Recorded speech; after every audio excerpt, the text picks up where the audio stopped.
Alors, toujours dans le chapitre 2 sur la doctrine de Dieu, nous allons passer une semaine de plus sur le paragraphe 3 qui traite de la doctrine de la Trinité. Alors, on a introduit il y a 2 semaines cette doctrine importante de la foi chrétienne qui est une marque vraiment distinctive de la compréhension qu'ont de Dieu les chrétiens. C'est ce qui nous distingue vraiment la doctrine de la Trinité des autres formes de monothéisme ou de théisme, parce que nous croyons donc à un Dieu qui est Père, Fils et Saint-Esprit, tel qu'il est révélé dans les Écritures. Cette doctrine est rejetée par certains qui confessent, qui veulent confesser un Christ, qui veulent confesser les Écritures, qui reçoivent le Nouveau Testament, mais qui, ça leur semble impossible de confesser la doctrine de la Trinité telle que l'Église, historiquement, l'a affirmée. Cette doctrine leur semble une espèce de forme sophistiquée des données bibliques et qu'on aurait en quelque sorte trituré le Dieu des Écritures en combinant toutes sortes de pensées philosophiques, je ne sais pas trop, et que d'abord c'est mathématiquement impossible que Dieu puisse être un et trois simultanément, que c'est une contradiction dans les termes d'affirmer donc un Dieu trinitaire, un seul Dieu qui est trois personnes distinctes. Donc, ça leur paraît impossible. Et après examiner les arguments et étudier un peu cette question, pas nécessairement, je ne suis pas un spécialiste de la Trinité, mais ma conviction est telle que ceux qui en viennent à rejeter la doctrine de la Trinité, en fait, c'est qu'ils essaient de prendre les données bibliques, ce que la Bible nous dit de Dieu, et de ramener ça à l'intérieur de ce que leur raison est capable d'accepter. Ce qu'on appelle le rationalisme. Il faut que la raison humaine, soit le juge dernier et donc, s'il y a une apparence de contradiction pour la raison naturelle, ça ne peut pas être vrai. 1 ne peut pas être 3 ne peut pas être 1, c'est mathématiquement impossible. Donc, la raison naturelle ne peut pas accepter ça et il faut donc expliquer autrement ce qu'on retrouve dans le Nouveau Testament, ce qu'on retrouve dans les Écritures, quand la Bible nous dit qu'il y a un seul Dieu, il y a le Père, il y a le Fils et le Saint-Esprit. Et donc, on rationalise, on essaie d'expliquer de manière que la raison naturelle peut accepter les données bibliques. En fait, la Bible, ce qu'elle nous dit, confesser la doctrine de la Trinité, c'est confesser tout ce que la Bible nous dit sur Dieu et le confesser simultanément. On ne cherche pas à exclure ou ajuster certains aspects de la doctrine biblique de Dieu pour satisfaire la finitude de notre raison. La Bible nous dit qu'il y a un seul Dieu. Elle nous dit que le Père est Dieu. Elle nous dit aussi que le Fils est Dieu et qu'il n'est pas le Père. Elle nous dit aussi que le Saint-Esprit est Dieu et qu'il n'est ni le Père ni le Fils. Elle nous dit qu'il n'y a pas trois dieux, il y a un seul Dieu, puis il y a trois personnes qui sont présentées comme Dieu et ces trois personnes sont distinctes les unes des autres. Et donc, on confesse simplement ce que l'Écriture nous présente tel quel et on affirme toutes ces données-là en même temps. En disant, même s'il peut sembler y avoir une sorte de contradiction pour la raison à prime abord, il n'y en a pas dans la réalité. Et donc, c'est par la foi que nous affirmons ce que l'Écriture, ce que Dieu révèle de lui-même dans les Écritures. Alors, une des façons que certains ont essayé d'accommoder la raison naturelle, c'est qu'ils ont dit, non, ce n'est pas trois personnes éternelles qui existent en Dieu. Il y a un seul Dieu qui s'est révélé tantôt en s'appelant lui-même le Père et en se montrant aussi le Fils dans l'incarnation, en prenant une forme humaine. Et là, cet homme était le Fils de Dieu. Et plus tard, dans une nouvelle dispensation, sous la forme de l'Esprit maintenant, on est dans le règne de l'Esprit.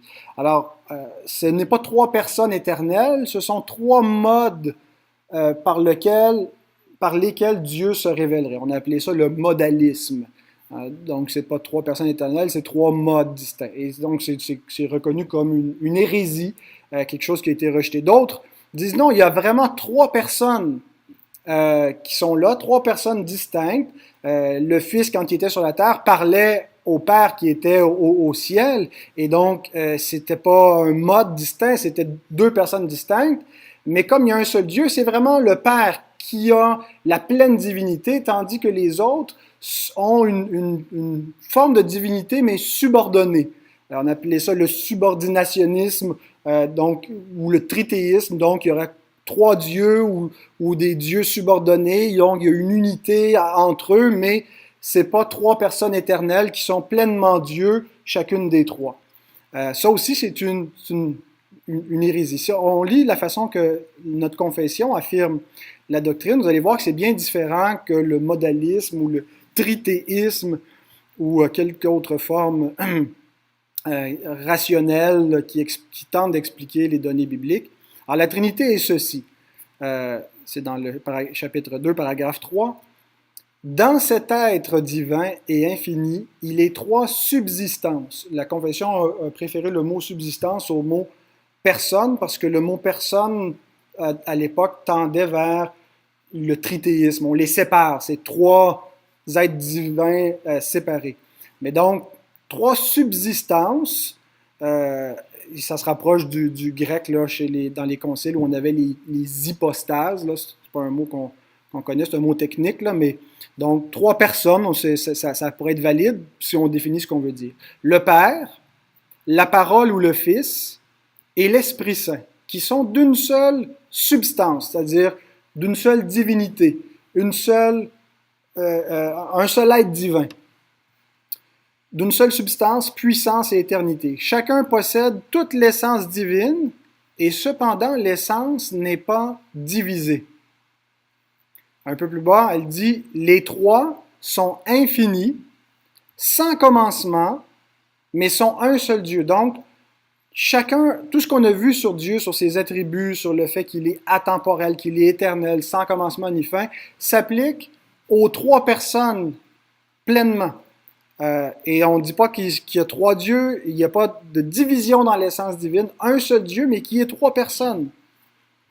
Donc, les trois sont infinis sans commencement, mais ils sont un seul Dieu qui ne doit pas être divisé selon la nature ou l'être, mais distingué selon les propriétés particulières. Donc, on ne divise pas, mais on distingue.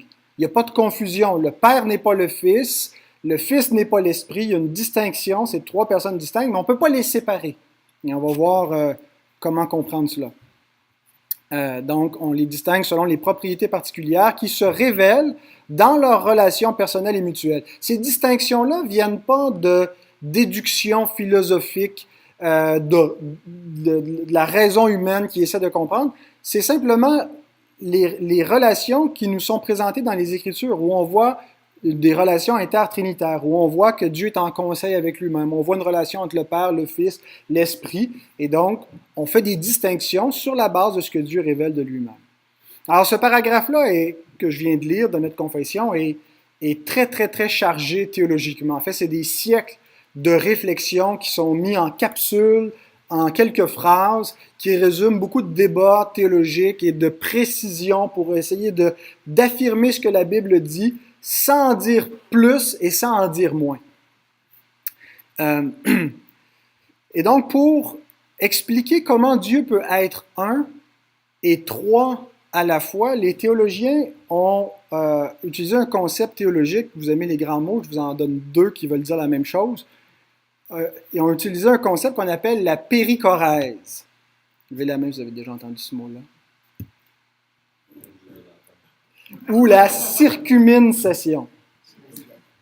La circumincession ou la périchorèse. On pourrait changer notre nom d'église, s'appeler l'Église réformée baptiste de la périchorèse ou de la circumincession. À Montréal, ils veulent s'appeler l'Église réformée baptiste de la Trinité.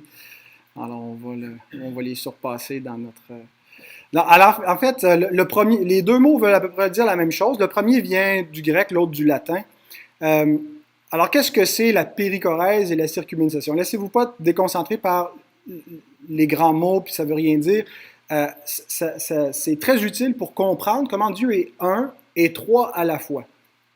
Euh, donc, ces concepts-là de péricorèse ou de circuménisation réfèrent à l'interpénétration d'éléments distincts mais inséparables.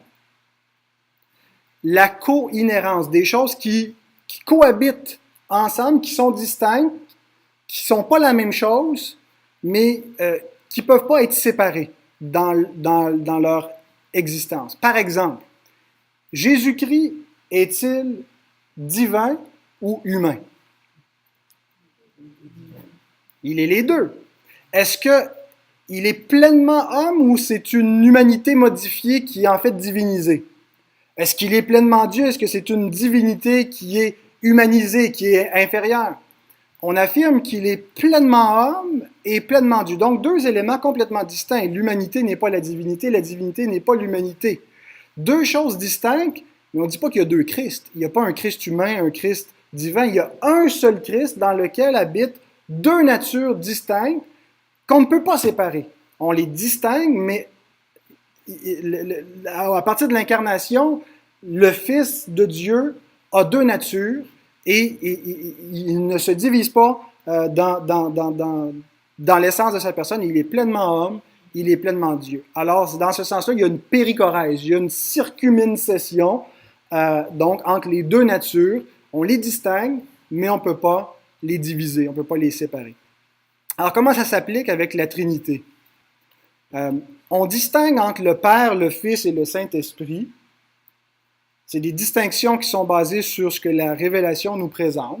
Trois personnes distinctes, il n'y a pas de confusion, mais sont inséparables. De sorte que quand un est présent, les trois sont présents. Chaque fois qu'on a un, on a Dieu et on a la plénitude de la divinité, on a toujours les trois. Par exemple, Jésus déclare dans Jean 14, verset 9, je vais lire plusieurs textes, donc je ne vous laisserai pas le temps de tourner si on veut aller vite, mais Jean 14, 9, Jésus dit, après que Thomas lui a demandé de lui montrer le Père, « Il y a si longtemps que je suis avec vous et tu ne m'as pas connu, Philippe. Celui qui m'a vu a vu le Père. Comment dis-tu, montre-nous le Père? » Comment Jésus peut affirmer ça? Ben, c'est à cause de la péricorèse. Il y a une distinction entre le Père et le Fils, mais quand quelqu'un voit le Fils, il voit le Père puisqu'il est l'image et il y a une interpénétration, une co-inhérence des deux personnes. Et ça est affirmé de manière très, très forte dans l'Évangile de Jean. Jean 10, verset 30. « Moi et le Père, nous sommes un. » Il ajoute au verset 38. Il dit « Je fais ces œuvres pour que vous croyiez, que vous sachiez, que vous reconnaissiez que le Père est en moi et que je suis dans le Père. » Il y a une distinction, mais il y a une co-inhérence. Jean 14, 10 et 11. « Ne crois-tu pas que je suis dans le Père et que le Père est en moi? Les paroles que je vous ai dites, je ne les dis pas de moi-même, et le Père qui demeure en moi, c'est lui qui fait les œuvres. Croyez-moi, je suis dans le Père et le Père est en moi. Croyez du moins à cause de ses œuvres. » Au verset 20, toujours dans le même chapitre. « En ce jour-là, vous connaîtrez que je suis en mon Père et que vous êtes en moi et que je suis en vous. » Et Jean 17, 21. Dans la prière sacerdotale, Christ prie afin que tous soient un, comme toi, Père, tu es en moi, et comme je suis en toi, afin qu'eux aussi soient un en nous, pour que le monde croie que tu m'as envoyé. Alors l'unité divine, l'unité trinitaire, est le modèle pour l'unité, et ce sera le thème de la semaine prochaine, si le Seigneur le permet, la dimension plus pratique, applicable de la doctrine de la Trinité. L'Esprit est un également.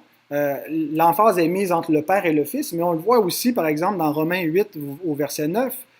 Paul dit, « Pour vous, vous ne vivez pas selon la chair, mais selon l'Esprit. » On vit selon l'Esprit, selon le Saint-Esprit, on est conduit par l'Esprit. Si du moins l'Esprit de Dieu, l'Esprit du Père, souvent le terme Dieu désigne spécifiquement le Père dans le Nouveau Testament, quand il est mis en distinction avec le Fils, quand on dit par exemple Dieu, le Fils de Dieu, donc c'est pas que le Fils de Dieu n'est pas Dieu, mais c'est que Dieu ici réfère au Père, parce qu'il y a un ordre aussi dans la Trinité.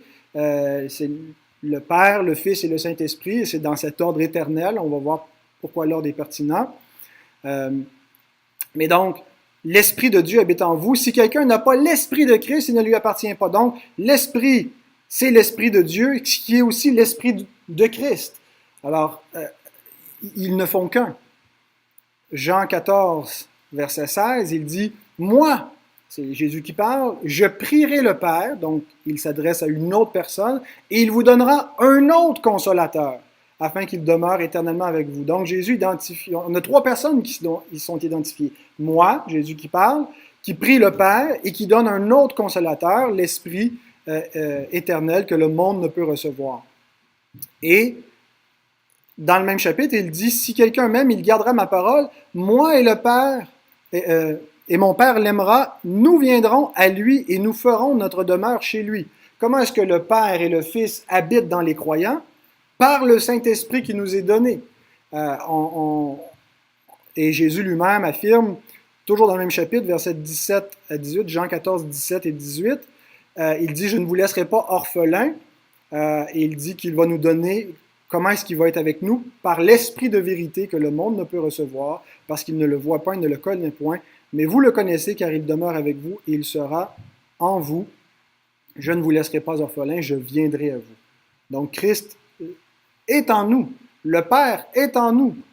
Par quel moyen? Par le ministère du Saint-Esprit, qui est une personne distincte dans la Trinité, mais en raison de l'unité divine, de l'interpénétration des trois personnes de la Trinité, quand on en a un, on a les trois. C'est pour ça que si quelqu'un rejette le Fils, il rejette le Père. Si quelqu'un, Jésus dit ça, celui qui me rejette, rejette celui qui m'a envoyé. Jean affirme, si quelqu'un n'a pas le Fils, il n'a pas le Père non plus. Alors ça s'applique à l'être divin, à Dieu dans son essence, mais ça s'applique aussi aux œuvres que Dieu fait. Par exemple, l'œuvre de la création qui est attribuée à un seul créateur. N'avez-vous pas lu que le Créateur, au commencement, fit l'homme et la femme, Matthieu 19, 4, un seul Créateur, souvent c'est attribué plus spécifiquement comme l'œuvre du Père, mais le Fils est Créateur. Jean 1, 3, toutes choses ont été faites par elle, la parole, et rien de ce qui a été fait n'a été fait sans elle. Colossiens 1, 16 nous dit qu'en lui ont été créées toutes les choses qui sont dans les cieux, sur la terre, les visibles, les invisibles, trône, dignité, domination, autorité. Tout a été créé par lui et pour lui. Il y a un seul créateur. Et pourtant, il y a plus d'une personne qui est présentée comme agent de la création. Même chose dans Hébreux 1, 2. Dieu, dans ses derniers temps, nous a parlé par le Fils, qu'il a établi héritier de toutes choses, par lequel il a aussi créé le monde. Alors, il y a une distinction. Dieu a créé le monde, il l'a créé par le Fils. Mais il y a un seul créateur. L'Esprit aussi participe à la création, on le voit au début dans Genèse 1, 2, la terre est informe et vide, il y avait des ténèbres à la surface de l'abîme, et l'Esprit de Dieu se mouvait au-dessus des eaux. Ensuite, Dieu parle, on a donc l'Esprit, on a la parole, on voit dans Psaume 104, verset 30 aussi, le verbe créer aux choses existantes est appliqué à l'Esprit, qui nous dit qu'il envoie son souffle, mais c'est le mot Esprit, le Rua, ils sont créés. La rédemption, qui est l'œuvre du Fils, dans plusieurs passages, Hébreux 9, 12, qui nous dit qu'il nous a rachetés par son propre sang, il a obtenu une rédemption éternelle, mais ce n'est pas l'œuvre du Fils tout seul, parce qu'il y a une péricorèse dans la Trinité divine. Et c'est pour ça que nous lisons dans 2 Corinthiens 5, 19, Dieu était en Christ, réconciliant le monde avec lui-même en n'imputant point aux hommes leurs offenses, et il a mis en nous la parole de la réconciliation. Alors, l'Esprit aussi, l'Esprit qui vient sur le Christ au début de son ministère de rédemption, à son baptême, qui descend sous la forme d'une colombe, et qui ressuscite Christ d'entre les morts, donc qui est un point central dans la rédemption, la résurrection. La sanctification, qui est l'œuvre de l'Esprit, on voit aussi qu'on est sanctifié dans le Christ, c'est le Père aussi qui opère notre sanctification d'après d'autres textes. Alors je passe rapidement pour montrer que c'est pas seulement dans l'essence, dans la personne de Dieu, où il y a une péricorèse, c'est le meilleur mot, c'est le mot le plus précis, mais c'est aussi dans les œuvres. Ce que le Père fait, le Fils fait. Ce que le Fils fait, le Père le fait, l'Esprit et ainsi de suite. Il y a des distinctions, il y a des choses qui sont propres. Le Père n'est pas mort sur la croix, c'est le Fils dans sa nature humaine, c'est pas la nature divine qui est morte, c'est le Fils en tant qu'homme qui a été maudit pour l'homme, mais Dieu était avec son Fils pour réconcilier le monde avec lui-même. Donc, il y a des distinctions, il y a des œuvres qui sont propres, mais on ne peut pas séparer la Trinité, on peut distinguer seulement. Et c'est pour ça, donc, notre salut, qui est une œuvre trinitaire, Éphésiens 1, 3 à 14, nous montre distinctement dans les versets 3 à 6, l'œuvre du Père, les versets 7 à 12, l'œuvre du Fils, les versets 13 à 14, l'œuvre de l'Esprit. Et c'est pour ça que nous sommes baptisés au nom du Père, du Fils et du Saint-Esprit. Donc, on ne baptise pas seulement au nom de Jésus, mais dans un nom trinitaire. Et donc, c'est vraiment avec ce concept de la périchorèse ou la circumincession qu'on comprend ce qu'on a affirmé dans notre confession de foi. C'est-à-dire que chaque personne de la Trinité possède toute l'essence divine et cependant l'essence n'est pas divisée. Il ne faut pas se représenter la Trinité comme le Père est un tiers de la divinité, le Fils est un tiers, puis le Saint-Esprit est l'autre tiers, et les trois ensemble, ça forme la totalité de la divinité. Chacun possède pleinement l'essence divine et tous les attributs divins. Quand on parle de l'essence divine, on veut dire tout ce que Dieu est. Son éternité, son omniprésence, son omnipotence. Tout ça est possédé distinctement par chacune des personnes de la Trinité. Pourtant, l'essence n'est pas divisée. Elle est une. Et la meilleure illustration que j'ai vue pour comprendre ce concept-là, c'est celle d'un cube tridimensionnel. Un cube qui a 3 dimensions, j'aurais dû en imprimer un pour vous le montrer, mais un cube qui est en 3 dimensions avec des côtés égales, chaque côté égal, il y a une interpénétration de la hauteur, de la largeur et de la profondeur, n'est-ce pas? Ce sont 3 choses distinctes cependant. La hauteur n'est ni la largeur ni la profondeur, c'est une dimension qui est distincte et les 2 autres sont distinctes. Chacune est distincte, mais on ne peut pas les séparer et avoir un cube. On ne peut pas isoler une seule dimension puis penser qu'on a un cube. On les distingue, mais ils sont impossibles à séparer pour qu'on conserve un cube.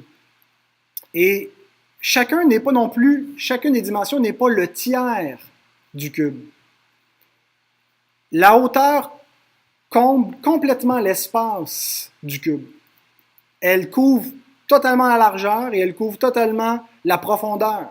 Et de même que la largeur couvre la hauteur et la profondeur et ainsi de suite, toutes les dimensions s'interpénètrent. Il y a une co-inhérence. C'est une circumincession. 3 choses distinctes qui ne peuvent pas se séparer et qui sont pleinement égales, qui cohabitent comme ça ensemble.